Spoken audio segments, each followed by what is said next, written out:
for the young people, and also about the crucial issue of how do we ensure that there are proper services for young people, proper youth services, which I think is a massive issue in many parts of the country, and I know is a big issue in Worcestershire.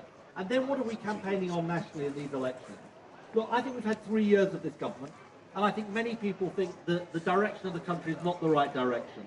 They see an economy essentially flatlining, they see themselves getting worse off, and they ask, can anyone turn this round? And I often say that I think our opponents at these elections and the general election is not just the Tories or the Liberal Democrats or UKIP or the others, it's actually the idea that nobody can change anything.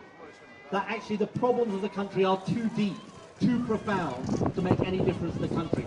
I say we can change the direction of the country. Change the banks then. Change the banks. We can turn things around. The gentleman at the back says, change the banks. You're totally right, sir. We do need to change the banks. What's the first thing we need to do? We need to have a proper regional banking system to serve our small businesses again. We need to actually go back to the old traditions of banking in this country. It's not so long ago that the term banker was not an insult, but a compliment. Now, what's happened in 20 years is we've had the financial crisis, and now people think of it as an insult. We need the banks that work for small businesses again. Something else. We've got to get our young people working again. How many people here know young people who can't find work? Just put your hands up. People who know lots of people, lots of young people themselves.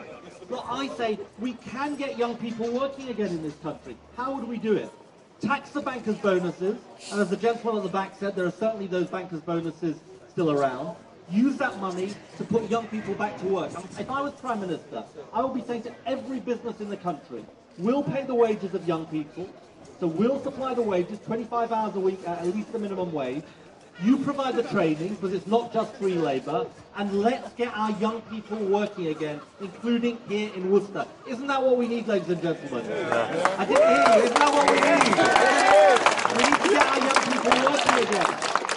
And look, what about the biggest issue of all? Because, I was in Whitney, and a lady wound down her car window, and she said to me, I'm really pleased you're here, because my standard of living is as much of an issue here in Whitney as it is in any part of the country. And she's absolutely right, the cost of living. What can we do to the cost of living? Let me tell you some specific things that we can do. We can cancel that tax cut for millionaires and restore the tax credits that make work pay for working people in this country. We can have a mansion tax. We can have a mansion tax on homes above £2 million and bring back a 10p starting rate of income tax. And we can take on the energy companies, the train companies, the bus companies that rip people off, frankly. And somebody needs to call time on them, and the next Labour government will do so. And let's talk about one other thing we need to do. You've got a fantastic high street in town centre here. But on too many high streets, what people see is the betting shop, the loan shark, then the betting shop, then the loan shark, and there's nothing a local council can do about it.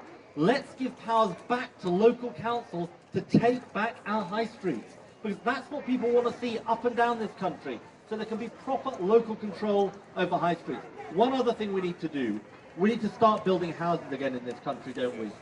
We need to get construction workers back to work, and we need to build homes so that young people can rent and buy homes. Don't we need to do that in this country? Don't we need to do that in this country? Yes. We do need to do that. Let me say one final thing to you. I don't just offer a different style of management from David Cameron. Goodness knows we need that. But I offer something else. I offer a different vision of the country. You see, the way this country succeeds is not by dividing, it's by unifying. It's by using every person's talents in this country. Every young person, every older person, every disabled person, every part of this country. It's not by setting one person against another. And the Tories will try and divide our country. In the next 2 years, they'll be trying to pick on all kinds of people in the population and saying it's their fault. They'll try and say the problem in Britain is that we have bad people who are letting down a good government. I tell you it's something else. We have good people in Britain who are being let down by an appalling government. That is the reality about Britain today. When I think about the vision we need for this country, I'm reminded of what my dad used to tell me about his time in the Royal Navy. He served in the Royal Navy, having come here as a refugee from the Nazis from Belgium.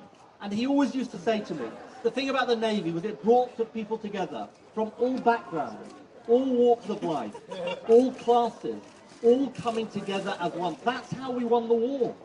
That's how we rebuilt the country after the war. Whenever Britain has been in the storm, that is how we come through the storm. That is how we will come through it again as one nation. That's how we're campaigning for Worcestershire County Council. That's how we're going to get Joyce Squires elected as the next MP for Worcester. And that's how we're going to win the next general election. Thank you very much, ladies and gentlemen.